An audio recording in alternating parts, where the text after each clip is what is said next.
ஜோதிட ரீதியாக மொத்தம் 12 ராசி இருக்குங்க. 12 ராசிகள்லையுமே இந்த சிம்மம் ராசி பாருங்க 5வது ராசியாக வருது. சிம்மம் அப்படிங்கிறது இந்த ராசியில் பிறந்தவங்க பெரும்பாலும் பாருங்கள் நல்ல ஒரு கம்பீரம், தைரியம், நல்ல ஒரு ஆற்றல் கொண்டு காணப்படக்கூடியவங்களாக இருப்பீங்க. இந்த சிம்மராசி என்பர்கள் உங்களோட வாழ்நாள் முழுவதுமே சிறப்பான உயர்வையும் நன்மையும் பெற என்ன மாதிரியான பரிகாரம் செய்யணும், என்ன இறைவழி வழிபாடு உங்களோட வாழ்க்கையில் சிறப்பான உயர்வை ஏற்படுத்தும் அப்படிங்கிற ஒரு முழுமையான தகவலையும் தான் உங்களுக்காக இப்போ இந்த பதிவில் நாங்கள் சொல்லியிருக்கோம். இந்த பதிவு சிம்மராசிக்காரங்களை பொறுத்த வரைக்கும் ஒரு பயனுள்ள பதிவாக இருக்குங்க. ஸோ ஸ்கிப் பண்ணாமல் பாருங்கள். ஏன்னா உங்களோட வாழ்க்கையில் நீங்கள் வெற்றி நிலையை பெற என்ன செய்யணும் அப்படிங்கிற ஒரு முக்கியமான விஷயத்தை சொல்லியிருக்கோம். ஸோ ஸ்கிப் பண்ணாமல் முழுமையாக பாருங்கள். ஜோதிடத்தில் பல வகை இருந்தாலும் ஜாதகத்தை கொண்டு கூறப்படக்கூடிய ஜோதிட முறையில் பெரும்பாலும் துல்லியமான பலன்களை நீங்கள் பெற முடியும். உங்கள் ஜாதக அமைப்பால் நீங்கள் சொந்த ஜாதக அமைப்பால் உங்களோட வாழ்நாள் முழுக்க எப்படியான பலன்கள் வரும் அப்படின்னு தெரிஞ்சுக்க விரும்பினா டிஸ்கிரிப்ஷனில் பாருங்கள், ஜோதிடர் அப்படின்னு நம்பர் கொடுத்துருக்கோம். அந்த நம்பருக்கு நீங்கள் எங்கே இருந்தாலும் சரி ஃபோன் பண்ணாலே போதும். உங்கள் ஜாதக அமைப்பால் உங்களோட வாழ்நாள் பலனை எளிமையாக தெரிஞ்சுக்கலாம். நாம் இப்போ இந்த சிவராசி அன்பர்களுக்கு என்ன பரிகாரம் செஞ்சால் உங்களோட வாழ்நாளில் சிறப்பான உயர்வையும் நன்மையும் பெறுவீங்க. அது மட்டும் இல்லாமல் இந்த வாரத்தின் கிரக சூழல் என்ன மாதிரி அமைஞ்சிருக்கு, அதாவது இந்த வாரத்தில் நீங்கள் நினச்ச விஷயங்கள் அது போலவே சிறப்பாக நடக்குமா, உங்களுக்கு பலமாக என்ன அமையும், பலவீனமாக என்ன இருக்கும், என்ன செஞ்சால் நன்மைகளை பெறுவீங்க அப்படிங்கிற ஒரு முழுமையான விஷயத்தையும் தான் இப்போ நாம் பார்க்க போகிறோம். இப்போது இந்த சிம்மராசி அப்படிங்கிறது பாருங்களேன், சிங்கத்தை அடையாளமாக கொண்டதாக இருக்குது. இந்த ராசி சூரிய பகவானின் சொந்த ராசியாகவும் இருக்குது. இந்த ராசியின் பெயர் எப்படி இருக்கோ அது போல தான் இந்த சிம்மராசிக்காரங்க எதிரிகளை நடுங்க செய்யக்கூடிய அளவுக்கு நல்ல ஒரு தோரணையும், எதிரிகள் பார்த்து பயப்படுற அளவுக்கு சிறப்பான குணமும் கொண்டவங்களா இந்த சிம்மராசிக்காரங்க நீங்கள் இருப்பீங்க.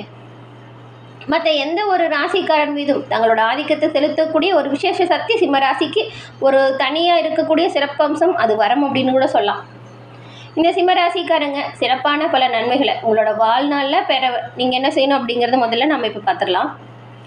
இந்த ராசிக்காரங்க உங்களோட வாழ்க்கையில் எப்பொழுதுமே நன்மைகளையும் அதிர்ஷ்டங்களையும் அதிகளவு பெறணும் அப்படின்னா கண்டிப்பாக நீங்கள் வருடத்துக்கு ஒரு முறையாச்சும் கும்பகோணத்தில் இருக்கக்கூடிய சூரியனார் கோவில் சென்று சூரிய பகவானை வழிபடுவது சிறப்பான உயர்வையும் நன்மையும் ஏற்படுத்தும். தினமும் அதிகாலை எழுந்ததும் சூரிய நமஸ்காரம் செய்வது நேர்மறையான சக்தியை அதிகரிக்கும்.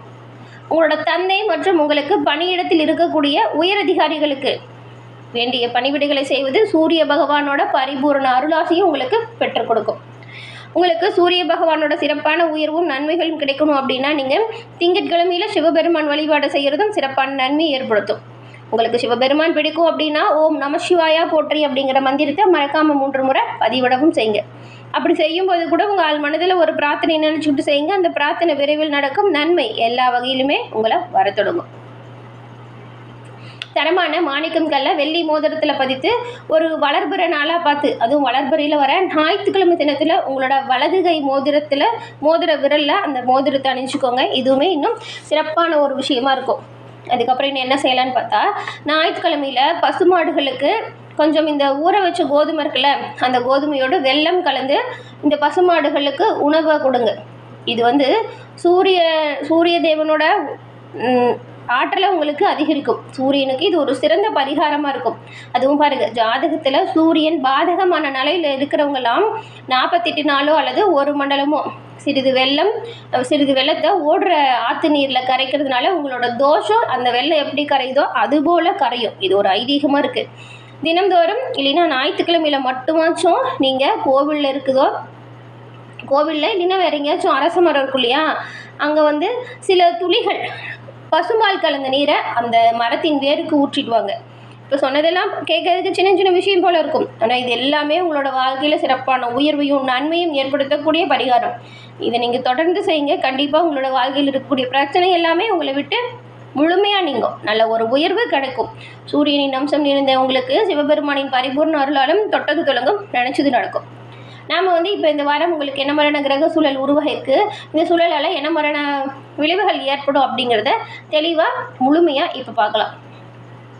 இந்த சிம்மம் ராசி அப்படின்னு பார்க்கும் பொழுது பாருங்களேன், இந்த சிம்ம ராசியில் மகம், பூரம், உத்திரம், 1ஆம் பாதம் இந்த 3 நட்சத்திரங்கள் இருக்குது.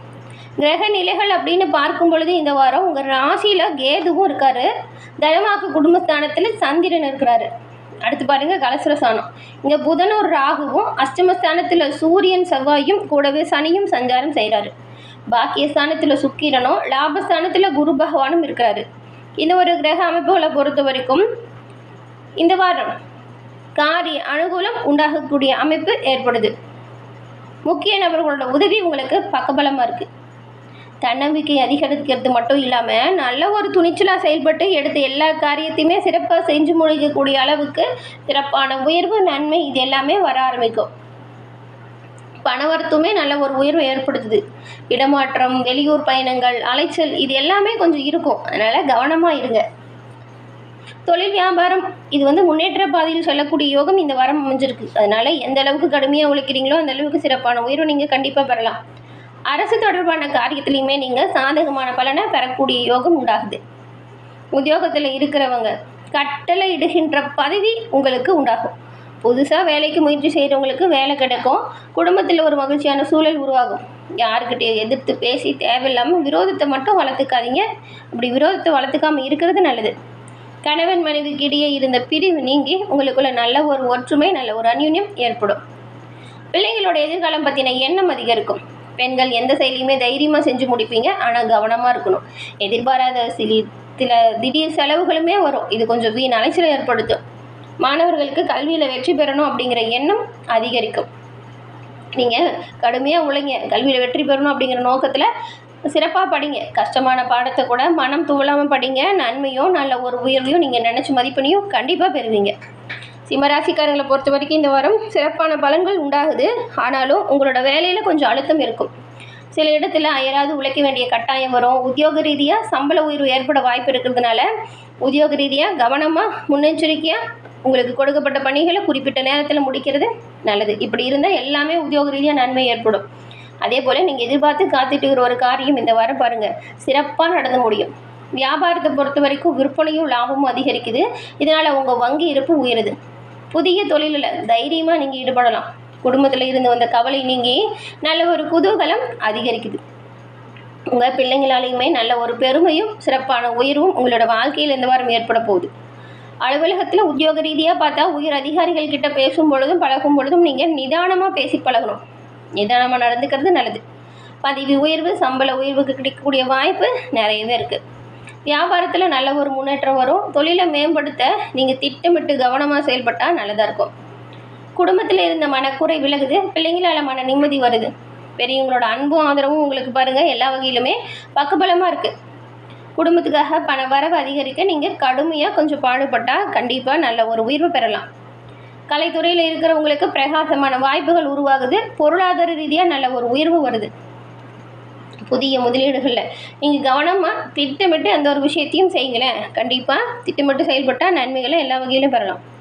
சந்திரனோட இடப்பெயர்ச்சி ஏற்றம் இறக்கம் இது ரெண்டுமே கலந்த ஒரு பலனை தருது. கவனமாக இருக்கணும்னு அதனால தான் சொல்கிறோம். ராகு பகவான் 7ஆம் இடத்துல இருக்கிறதுனால கணவன் மனைவிக்கிடையே சின்ன சின்னதாக மனக்கசப்பும் வர வாய்ப்பு இருக்குது. விட்டு கொடுத்து அனுசரித்து போங்க. உங்களுக்குள்ள நல்ல ஒரு அந்யோன்யம் அதிகரிக்கும். எந்த விஷயத்தில் எச்சரிக்கையாக இருக்கணும் அப்படின்னு பார்த்தா வியாபார விஷயத்தில் கண்டிப்பாக நீங்கள் எச்சரிக்கையாக தான் இருக்கணும். அலட்சியம் காட்டவே கூடாது.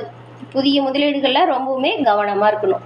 இந்த வாரம் சிம்மராசிக்காரங்களை பொறுத்த வரைக்கும் உங்கள் தொழில், உத்தியோகம், வியாபாரம், குடும்பம் இதோட வளர்ச்சிக்காக சலிப்பு இல்லாமல் பாடுபடுவீங்க. பண விஷயத்தில் ரொம்பவே பக்குவமாக நடந்துக்கிறது நல்லது. பெரியவங்களோட அன்பும் ஆதரவும் உங்களுக்கு பக்கபலமாக இருக்கும். இறைவனோட பரிபூரண அருளையும் பெற்று சிறப்பான உயர்வு பெற்று நலமுடன் வாழ நீங்கள் தினம்தோறும் உங்கள் வீட்டு பூஜை அறையில் தீபம் ஏற்றி சிவபெருமான மனசார நினச்சிட்டு தீபம் ஏற்றி வழிபட்டுட்டு வாங்க. உங்களோட வாழ்க்கையில் சிறப்பான உயர்வு, நன்மை எல்லாமே கிடைக்கும். அதே போல் இறை வழிபாடு செய்யும் பொழுது நீங்கள் ஓம் நமசிவாய மந்திரத்தை 11 முறை உச்சரித்து வழிபாடு செய்கிறது சிறப்பானதாக இருக்கும். மகம் நட்சத்திரக்காரங்களை பொறுத்த வரைக்கும் இந்த வாரம் கேட்ட இடத்துலேருந்து கடன் கிடைக்கும். தனியார் வேலையில் இருக்கிறவங்களுக்கு சின்ன சின்னதாக வாக்குவாதம் வரலாம். கவனமாயிருங்க. வரவுக்கேற்ற செலவு வந்துக்கிட்டு தான் இருக்கும். இருந்தாலும் வருங்காலத்துக்கு தேவையான முதலீடுகளை அதற்குன்றான நபர்கள்கிட்ட ஆலோசனை கேட்டு முதலீடு செய்கிறது நல்லது. பூரம் நட்சத்திரக்காரங்களுக்கு இந்த வாரம் காரிய தடை நீங்குது. எதிர்பார்த்தபடி ஒரு சில விஷயங்கள் நடக்கும். ஆனால் இழுப்பறியாக நடக்கும். மாணவிகளை பொறுத்த வரைக்கும் படிப்பு விஷயத்தில் நிதானமாக இருக்கணும். பெரியவங்களோட ஆசீர்வாதத்தால் எல்லா விஷயத்திலுமே உங்களுக்கு நன்மை உண்டாகும். அரசியல்வாதிகள், சமூக சேவகர்களுக்கு நன்மை தீமை ரெண்டுமே கலந்த ஒரு பலன் உண்டாக்குது. உத்திரம் 1ஆம் பாதம் கொண்டவங்களுக்கு இந்த வாரம் கைக்கு எட்டி அனைத்து வாய்ப்புகளையுமே பயன்படுத்திக்கிங்கன்னா கண்டிப்பாக முன்னேற்ற பாதையில் நீங்கள் செல்ல முடியும். தொழில் வாக்குவன்மை சிறப்பாக இருக்கும். பழைய பாக்கி வசூலாகும். புதிய ஒப்பந்தம் நிறைய கையெழுத்தாகும்.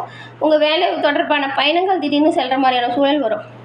நீங்கள் வந்து இந்த வாரம் எல்லாமே நல்லதாக நடக்க குலதெய்வத்தையும் முன்னோர்களையும் தினந்தோறும் வணங்கி வாருங்க. உங்களோட வாழ்க்கையில் சிறப்பான உயர்வு, மன நிம்மதி இது எல்லாமே கிடைக்கும். எல்லா வகையிலுமே சிறப்பான உயர்வு பெற்ற நலமுடன் வாழ உங்களுக்கு வாழ்த்துக்களை தெரிவிச்சுக்கிறோம். நீங்கள் மறக்காமல் நம்ம சேனலை சப்ஸ்கிரைப் பண்ணி வச்சு பாருங்கள். உங்கள் நண்பர்கள் சிம்மராசியாக இருந்தால் அவங்களுக்கு இந்த பதிவை ஷேர் பண்ணுங்கள், அவங்களும் பார்த்து பயன்பெறட்டும். தொடர்ந்து பார்த்தமைக்கு நன்றி நேயர்களே.